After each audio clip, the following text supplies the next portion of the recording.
radiyo ijwi ry'amerika isamiraniye Washington DC mu kirundi no mu kinyarwanda.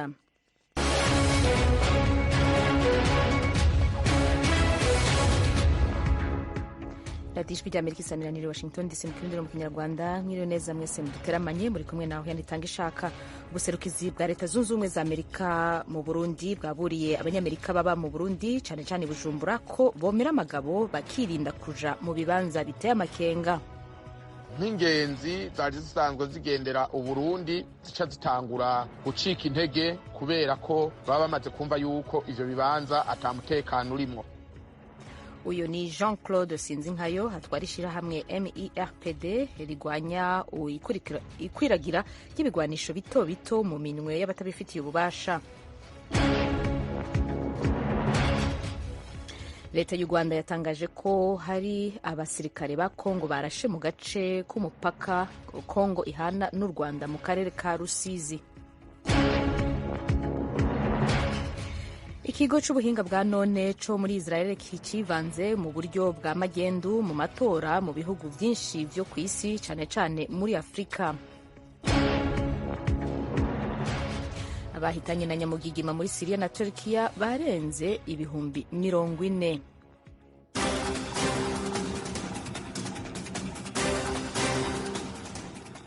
Ayo yari amwe mu makuru avugwa hirya no hino ku isi. Reka rero duhera ayo tuza kubashikiriza mu karere hirya no hino ku isi. Ikigo c'ikoranabuhanga c'ubuhinga bwa none co muri Israel kivanze mu buryo bwa magendu mu matora mu bihugu vyinshi vyo ku isi na cane cane bakaba babikoze muri Afrika. Thomas Kamirindi araduha idonido kuri inkuru.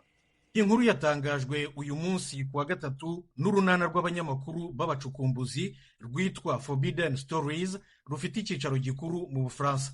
Ni narwo rwatahuye ibya kakamashu kitwa Pegasus mu 2021.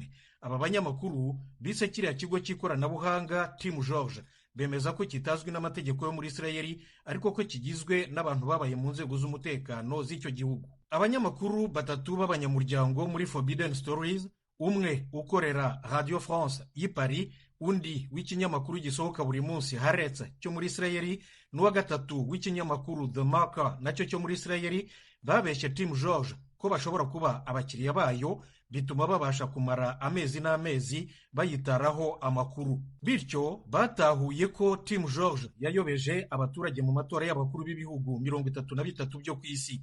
2/3 muri byo ni ukuvuga 22 n'ibyo muri Afurika. Usibye ibyo bamenye ko muri ayo matora 33, 27 yageze ku byo abasabye Team George kubafasha bashakaga, bivuze ko batsinze amatora. Team George ikorera abayigannye, ikoresha cyane cyane imbuga nkoranyambaga za magendu, ikazinyuzaho amakuru ayobya abaturage mu gihe cy'amatora. Ubundi yinjira muri konti z'abantu nka Gmail, Google Drive, Telegram, ikazigarurira maze ikazikoresha uko ishaka nk'uko Forbidden Stories ibyemeza.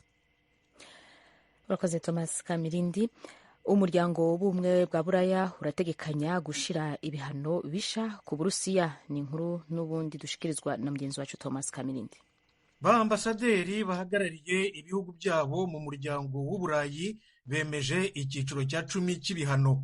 Umuyobozi w'inama nshingwabikorwa Ursula von der Leyen yatangaje ko bimwe muri ibi bihano bishya bibuza ibihugu by'Uburayi kugurisha mu Burusiya ibintu byose by'ikoranabuhanga mu by'intwaro za gisirikare. Bishobora kandi gushyirwa mu bikorwa no ku bindi bihugu bifasha Uburusiya mu by'intwaro. Urugero ni nka Irani iha Uburusiya drone za gisirikare. Ba minisitiri b'ububanyi n'amahanga b'ibihugu 27 bigize umuryango w'Uburayi bazasuzuma ibi bihano bishya kuwa mbere. Nibabyemeza, abakuru b'ibihugu nabo bazabiha umugisha nyuma yaho mu minsi izakurikiraho, bishobotse mbere y'itariki ya 24 y'uku kwezi, ubwo intambara Uburusiya bwagabye kuri Ukraine izaba yujuje umwaka neza.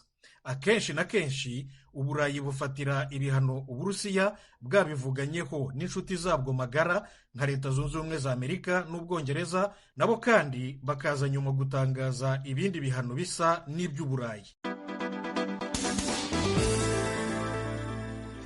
Ahandi naho abahitanywe na nyamugigima muri Syria na Turkiya barenze ibihumbi 40. Ibindi kuri no nkuru mugenzi wacu Diane Ninahazwe. Ibiharuro vya nyuma vyatangajwe na President wa Turukiya Recep Tayyip Erdogan vyerekana ko abahitanywe na nyamugigima yumvikanye muri ico gihugu itariki ya 6 y'uku kwezi barenze 35,000. Ku ruhande rwa Siriya abamaze kumenyekana ko bahitanywe n'iyo nyamugigima barenga 5,500. Nyamugigima yumvikanye muri ivyo bihugu uko ari bibiri nihitanye abantu benshi mu mateka ya Turukiya. Hagati aho inyuma y'imisi 8 iyo nyamugigima isinzikaje Turukiya hari abagikugwa munsi y'ibibomoke bagihemuka. Ejo kwa kabiri abajeje gutabara barokoye umuyabaga w'imyaka 18 na mwene wabo w'imyaka 21. Abahinga bakagabisha mara ko amahirwe y'uko hari abandi boba bagihemuka ateragabanuka.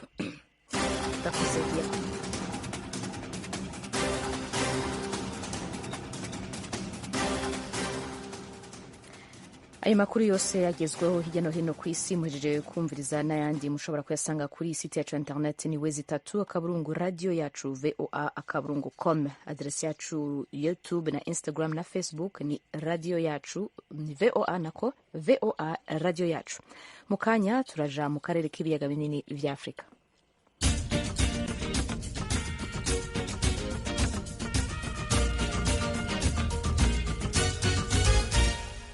Ubuserukizi bwa Leta Zunze Ubumwe za Amerika mu Burundi bumenyesha ko hari amakuru bufise yo kwizera ko mu bibanza bimwe bimwe umutekano ushobora guhungabana umwanya uwo ari wo wose. Ubwo buserukizi bwabibwiye abamenyesha amakuru baba mu Burundi ko bomera amagabo bakirinda kuja mu bibanza biteye amakenga. Inkuru y'umumenyesha amakuru w'ijwi rya Amerika Pierre Claver niyo nkuru. Ubuserukizi bwa Leta Zunze Ubumwe za Amerika mu Burundi bumenyesha ko hari amakuru bufise yo kwizera ko mu bibanza bimwe bimwe umutekano ushobora guhungabana umwanya uwo ari wo wose. Ubwo buserukizi bwaburiye abanyamerika baba mu Burundi ko bomera magabo bakirinda kuja mu bibanza biteye amakenga. Igihugu ca Amerika cerekanye mu itangazo cashize ahabona ko bimwe muri ivyo bibanza ari hagati mu gisagara ca Bujumbura ahahoze isoko nkuru imaze imyaka irenga 10 ihiye, ubu hakaba hari umusaka. Aho ubuserukizi bwa Amerika buvuga ko hashobora kuba ubwicanyi bukomeye bw'iterwa ry'ibisasu nk'amagerenade. Ibindi bibanza Amerika ibona ko umutekano ari muke cane ni nko mu ntara ya Cibitoke na Bubanza zihana urubibe n'ishamba cimeza rya Kibira. Amerika yemeza ko ico gice kimaze imisi kiberamwo imigwano yabitwaje ibigwanisho batazwi, hakiyongera ko n'intara ya Muramvya nayo nyene hano rubibe n'ishamba rya Kibira. Ubugizi bwa nabi bushobora gukogwa hisunzwe amatohoza yakozwe n'inzego z'iperereza rya Amerika, n'ubwicanyi, kunyuruza abantu, kwiba imodoka, ibitero vy'ibisasu, ubusuma bw'abitwaje ibigwanisho n'ibindi. Amerika yibutsa ko abakora ubwo bugizi bwa nabi akenshi babangamira abanyamahanga babaronderamwo amafaranga y'agaciro n'ibindi. Itangazo ry'ubuserukizi bwa Amerika ryerekana ko igipolisi c'u Burundi gifise uburyo n'ubumenyi buke kugira ngo kigwanye canke gikinge ayo mabi ataraba.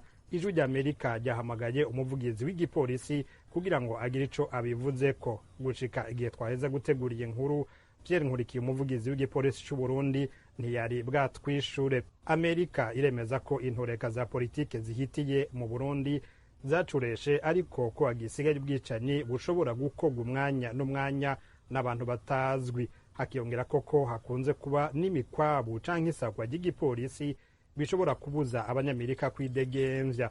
Amerika iti n'imipaka ishobora kugagwa atawimenyeshejwe imbere y'igihe. Abanyamerika basabwa kudatembera mw'ijoro no kutarenga igisagara ca Bujumbura guhera isaha 12 z'umugoroba hamwe no mu mutwenzi imbere isaha 12. Umwe mu bategetsi atashatse ko amazina yiwe amenyekana yabwiye ijwi rya Amerika ko Amerika yarengeje urugero, kuko kubwiwe iryo tangazo ryerekana ko Uburundi bwafashwe nk'igihugu kiri mu ntambara. Ico bikoze bamwe mu bahinga mu vyerekeye umutekano no kugwanya ibigwanisho bito bito bitembera mu banyagihugu mu karere k'ibiyaga binini babona ko Uburundi budakwiye gufata minenegwe ako kagohe Amerika yavuniye abayo. Jean-Claude Sinzinkayo atwara ishirahamwe MIRPD rigwanya ikwirakwira ry'ibigwanisho bito bito mu minwe y'abatabifitiye ububasha.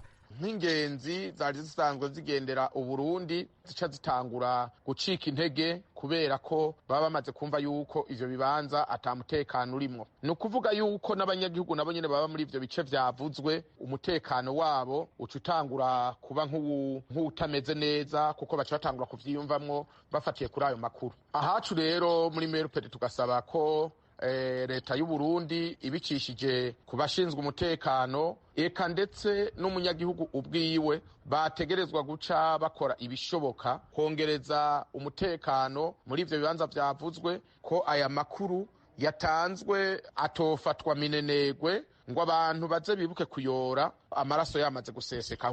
Ijwi ry'Amerika ryashatse kumenya ico leta y'u Burundi yoshikiriza kuri iryo tangazo y'ubuserukizi bwa Amerika. Umuvugizi wa leta Prosper Ntagwamiye yatwishuye ko atakinini yo bivuga ko. Ijwi ry'Amerika ryamubajije insiguro yoha ayo makenga ya Amerika. Ntagwamiye asigura ko ataco leta y'u Burundi iragera kubishikiriza ko. Gusa amashami yigenga avuga ko ibihugu byose ubuserukizi bwa Amerika bwagiye buragabisha abanyagihugu babwo kwiyubara bwaba bufise amakuru akwiye k'ubwicanyi bushobora kuba. Ugasanga hamwe hakozwe ibitero vy'imigwi y'iterabwoba, ahandi hakozwe ubujagari butandukanye bugahitana abantu n'ibintu vy'igihugu. Ubuserukizi bwa Amerika bwasiguye kandi ko umutekano muke uri mu buseruko bwa Kongo hamwe n'imishamirano hagati y'u Rwanda na Kongo bishobora kubangamira umutekano mu Burundi mu bice ivyo bihugu bitatu bihuriyeko. Mu kiganiro aheruka guha abarundi mu kwezi guheze, umukuru w'igihugu yatangaje ko igihugu c'u Burundi ari nyabagendwa kandi ko umutekano wifashe neza mu mpande zose z'ubutaka bw'u Burundi.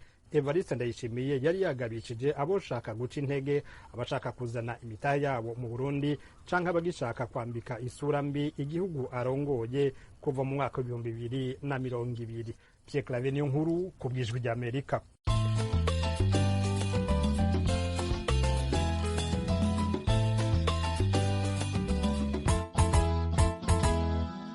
Arakoze Pierre Claver Niyonkuru kuri iyo nkuru. Igisirikare ca Rwanda RDF catanye mu mitwe ni ca Kongo ku mupaka wa Rusizi ya kabiri mu burengerazuba bw'u Rwanda. Abaturiye uyu mupaka bavuga ko kuri uwo mupaka nako bavuga ko uko kurasana kwamaze hafi igice c'isaha mu masaha yo mu gitondo kuri uyu wa gatatu. Ni inkuru dushikirizwa n'umumenyeshamakuru w'Ijwi ry'Amerika Temistocle Mutijima yageze ahavugwa ayo masasu. Ukurikije ibitangazwa n'abaturiye uyu mupaka wa Rusizi ya kabiri ukoreshwa kenshi n'imodoka nini zitwara imizigo, uko kurasana kwaciye igikuba mu baturage ku buryo hari n'abahunze ingo zabo by'akanya gato. Uyu utashatse ko amazina yatangazwa, Ijwi ry'Amerika tumusanze hafi y'uyu mupaka mu murenge wa Mururu w'akarere ka Rusizi. Kuko twari dutuye hano haruguru mu musozi, twayumvishe duhita ko tubyutsa abana nyine turahunga nko mu masako. Ko yabanza kubitira hano hakurya byongera bikubitira hariya muri esikariye hari, noneho bakubita menshi cyane kabisa duhita ko duhunga. Ugereranyije byamaze nk'igihe kingana iki? Cyakoze ntibyabuze nk'iminota nka 30. Ko byagiye kugeraho bigacejeka, hashira akanya tukagira ngo birarangiye bikongera bigakubita. Mwabona siko mbyutsa abana byusa n'umugore turagenda nyine. Twagiye ruguru nyine aho bitatugeraho. Ubwo twageraga aha ku mupaka wabonaga ko urujya n'uruza rukomeje, ariko rw'abantu bakeya n'imodoka nkeya. Abasanzwe bashakira amaramuko ahi Rusizi no hakurya i Bukavu bavuga ko kuri uyu wa gatatu mu gitondo serivisi zo ku mipaka ku mpande zombi zabanje gutinda gutangira gutangwa, ariko nyuma ziza gusubukurwa. Natwe twazindutse rwose tubona nta muvumo ihari y'abantu, ariko byagezeho muri Kongo tubona batangiye gufungura abakongomani batangira kuza. Natwe twari turi kubirebera mu misozi, turi kubireba, turi kuvuga ati ubura no mu Rwanda wenda bafunze, tubonye abakongomani batangiye kuza nako tujya twabona kujya twagaruka ngaha. Twaje gake ariko turahashyika kugira ngo turebe se hari adukorera, kuko hari ikibazo cyaba cyahabaye twagubayeho twicaye, ariko aho nyuma y'amasaha twaje kuza gukora nta kibazo.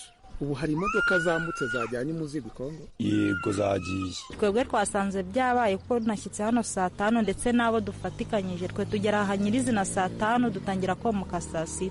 Mu itangazo cyasohoye kuri wa gatatu, igisirikare cy'u Rwanda RDF cyavuze ko uko kurasana kwabaye hagana saa 10 z'igitondo cyo kuri wa gatatu.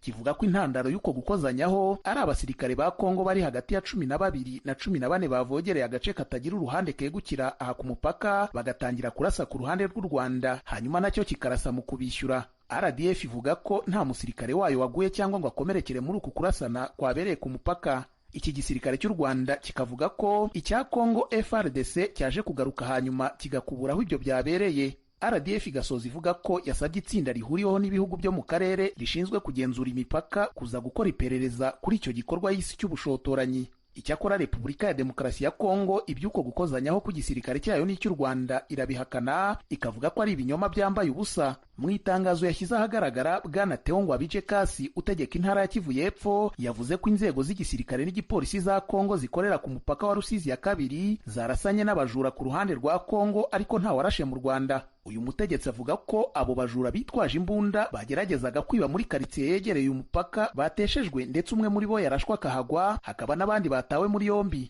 Bwana Ngwabije Kasi avuga ko nta musirikare n'umwe wa FARDC wageze mu gace katagira uruhande kegukira zone netre cyangwa ngo arase mu Rwanda. Guverineri wa Kivu y'Epfo akavuga ko ibyo u Rwanda rurimo gukora ari uguhimba ibinyoma rwigira inzirakarengane kugira ngo rushake impamvu yo gushoza intambara ku ntara ategeka nk'uko rurimo kubikora muri Kivu ya ruguru. Twagerageje kuvugisha Brigadier General Ronald Rwivanga uvugira igisirikare cy'u Rwanda ku bijyanye n'ibyabaye ndetse n'ikirimo gukorwa, ariko ntibyadukundiye. Inshuro twahamagaye telefone ye ngendanwa ntiyitabwaga, n'ubutumwa twamwohereje kugeza ubwo twatunganyaga iyi nkuru yaratarabusubiza. Bamwe mu bakora ku binyabiziga byari bisanzwe biraraha ku mupaka ku ruhande rw'u Rwanda batubwiye ko bandikiye ubutumwa bugufi bubamenyesha ko batagomba kubiharazira ijoro. Ikijyanye n'impungenge wenda databuja baduha akazi, ubwo ni ukuvuga ngo tumaze kumva mesaje kano kanya ngo imodoka ngo zirava hano zizamutse zisubire ruguru, ariko noneho amakuru tugeze aka kanya batubwiye ko nta modoka iri burara aha ngaha.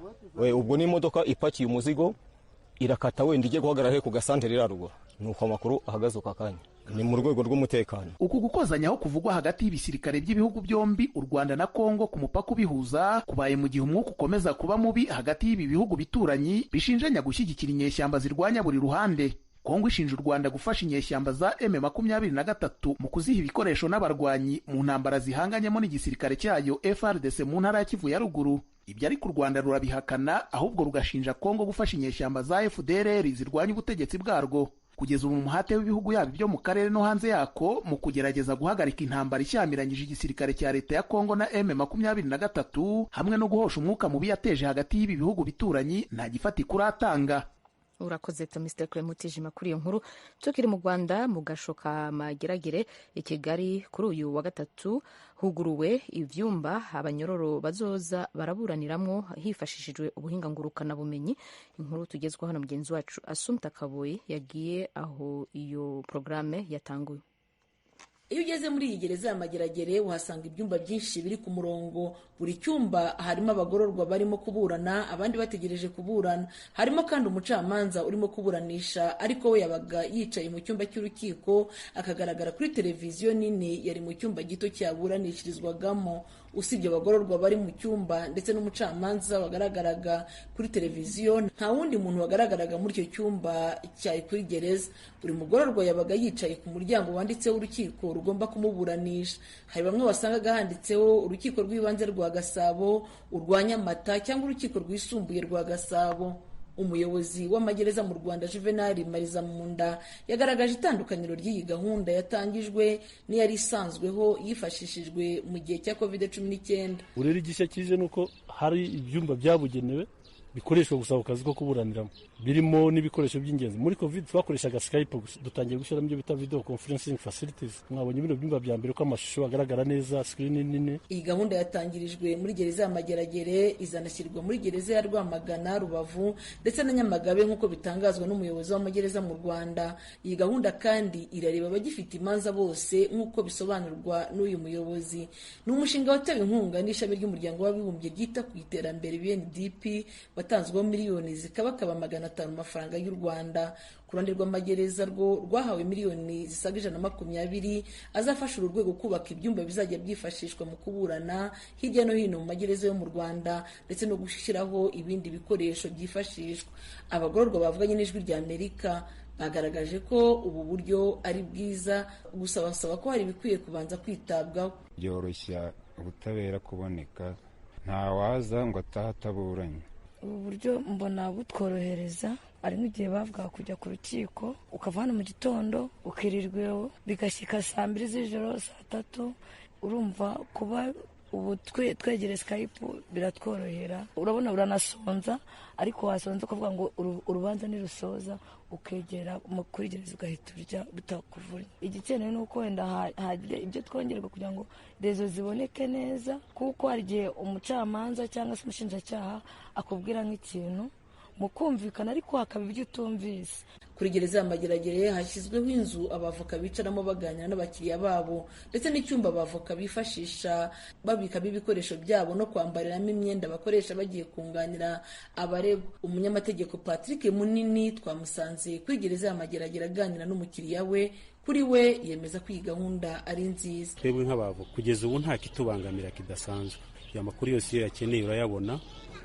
Ubu noneho ushobora no gusura umukiriya wawe nk'uko mubibona naje hano kuri gereza, ndetse n'iyo mwavuganye adashobora kugera no ku rukiko uragenda ukaburana ku rukiko ko mwashoboye kubonana hano ugatanga ubwunganizi kandi bidasaba ko yideplasa ngo aze ku rukiko se cyangwa uze hano kuri gereza. Nubwo abarebwa n'iyi gahunda bagaragaje ibyiza byayo, hari bamwe mu bagororwa bavanye n'Ijwi rya Amerika bagaragaje ko uburyo butazabafasha kuko iyo bajyaga kuburana bajyaga babasha kubonana n'imiryango yabo yaje kubashyigikira.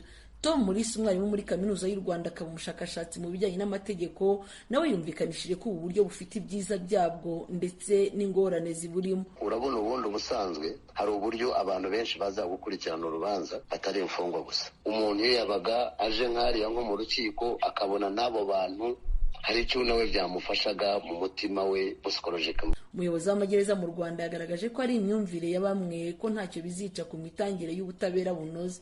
Impungenge ni ya myumvire gusa abantu bumva ko agomba kubanza akajya imbere y'umucamanza akamwibonera akajya areba nimba yamubonye neza. Igikurikizwa ni amategeko n'ibimenyetso. So waba uri umwe uhari yari ubutabera nyine n'ubutabera, niyo mpamvu bwite ubutabera.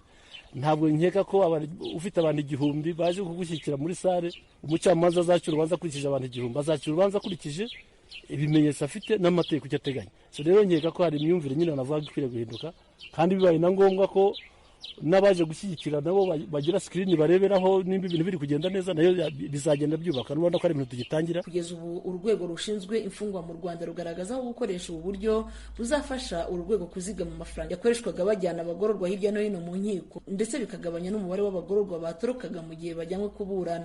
Urwego rushinzwe amagereza mu Rwanda rutangaza ko mu gihugu hose ubu hafungiye abagororwa 87,000, muri bo bagera ku 12,000 nibo bataraburana. Assumpta Kaboyi, Ijwi rya Amerika, i Kigali.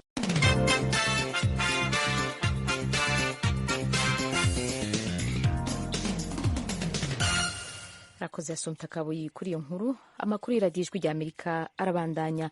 George Ndayizeye, umurundi akora muri sosiyete ikora indege ya Boeing ifise icyicaro gikuru cayo mu gisagara ca Seattle muri leta ya Washington, yatsindiye agashimwe k'umwirabure yaranze umwaka w'2023 atanga intererano ntangere muri iyo sosiyete, aho asanzwe ari umuhinga, ni ukuvuga umu ingenieur akomeye, araba ukungena indege zubatse, akaraba ko atatunenge zifise kandi ko zubatse ku mategeko. Yakiriye ako gashimwe ku itariki 11 z'ukwezi kwa kabiri. Yavuganye na mugenzi wacu Fidel Niyongabo aramubwira ukungene yakiriye ako gashimwe.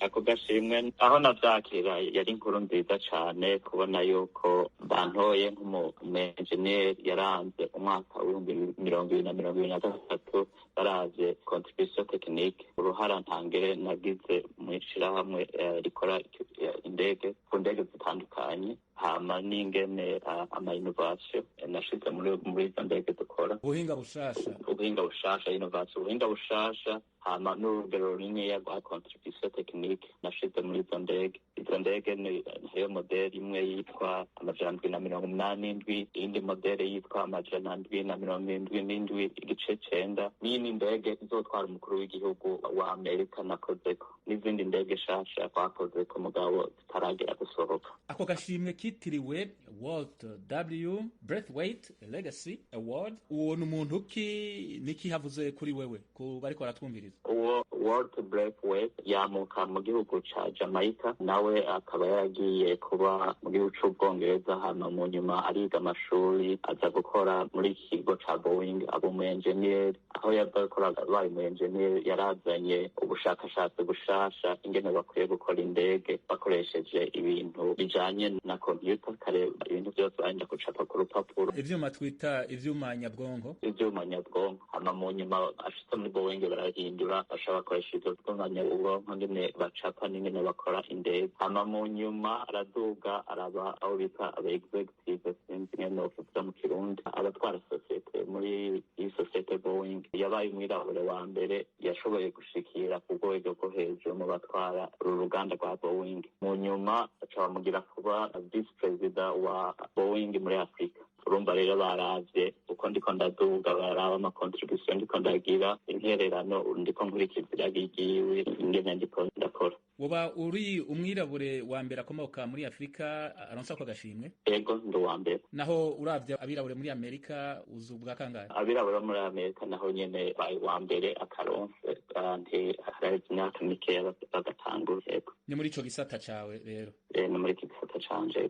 Mugikura mwarigeze mwibaza muvi Burundi mu mashuri mukiri bato mugashika muri Leta Zunze Ubumwe za Amerika ko mwoshitse aho urugero mugeze ko muri iki gihe n'inyuma yuko muronsa ko gashimwe? Je navukiye mu ntara ya Makamba muri komine ya Vugizo, aho niga mu Gitabazi. Ibintu vyo nigeze nibaza, ndagenda kwiga nkakora ivyo banyigishije. Abavyeyi baragize intererano niniya muko niga, mugabo sinigeze nibaza ko nzoza gukora mu ishirahamwe rya Boeing. Gusa n'ibitangaro mugabo nagumye nkora niga uko niga ndashika ngaha. Ufise imyaka ingahe George? Mfise imyaka 41. Uracari umuntu akiri muto muri avyo myaka n'urugero mugeze ko ako gashimwe gakomeye cyane mwaronse ku itariki 11 z'uku kwezi kumuhinga ntangere, yatanze intererano ntangere mu society ikora indege ya Boeing. Ku bwanyu gaha ubutumwa ubuhe, dufate nk'ugwaruka mu karere k'ibiyaga binini mu Burundi no ku mugabane wa Afrika muri make? Aho bampaka gashimwe hari ibindi bintu bibiri bavuga yuko ndi umuntu acira inzira abandi bantu, ahantu hatari inzira ndabacira inzira kugira bakurikire. Nkongera nkaba ntanga akarorero ku bandi bantu bifuza kuba aba engineer canke bifuza kuba ntwari. Nibaza rero ko aka karorero nobarira yuko abantu bakiri bato ni ukwiga, hanyuma nta kintu na kimwe badashobora kuba, hama bagakora rwose, hama bakarondera abantu baba mentoringa, bakarondera abantu bavugana, muga yuko ushobora kubica ico cose wifuza, nta kintu kiguhagarika. Ndabashimiye cyane, murakoze cyane. Murakoze.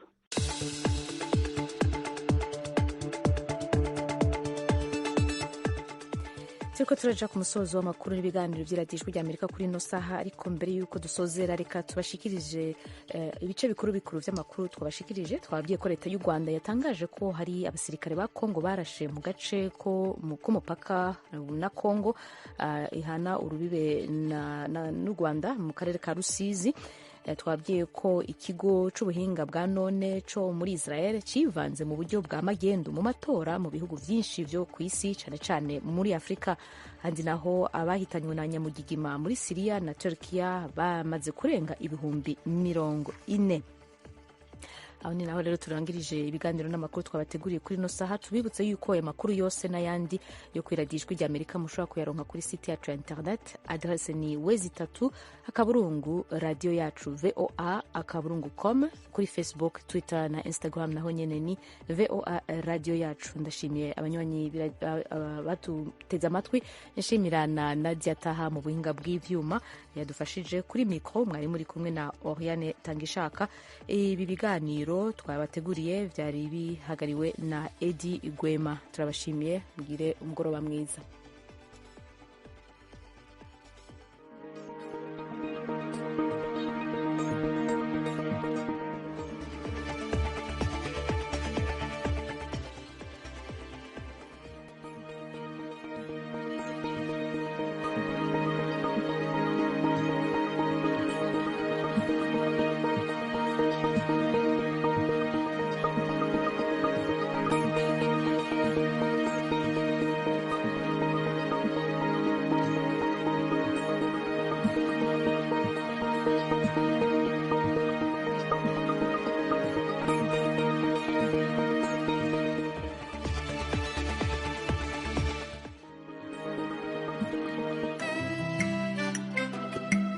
Mr. MP Record, Dr. Mash Production, Holy Seven, your smile. Nasikiliza sauti ya Amerika, tusikilize sauti ya Amerika.